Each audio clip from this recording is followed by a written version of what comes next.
2 weeks నుంచి సేమియా తినాలి అనిపిస్తుంది. సో మేబీ అందువల్లనేమో నోట్లో కొండలో కూడా వేసాయి. ఇవాళ సేమియా చేద్దామనేసి అనుకుంటున్నా.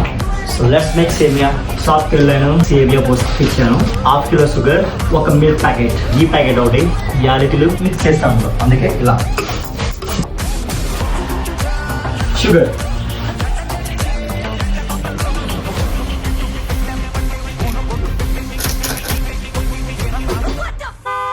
చెక్కేసింది చెక్కేసింది. దానికి ఆకలి ఎక్కువైపోతుంది.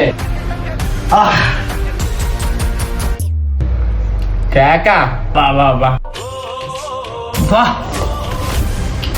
ఫైనల్లీ అనుకున్న సేమియా అయింది. చూద్దాం మరి. నా చేతితో చేసుకున్న సేమియా చాలా రోజులు అయిపోయింది, దగ్గర 6 months పైన అయిపోయింది. సూపర్. మీకు కూడా నాలాంటి హస్బెండ్ కావాలనుకుంటే వచ్చేయండి, మెసేజ్ చేసేయండి.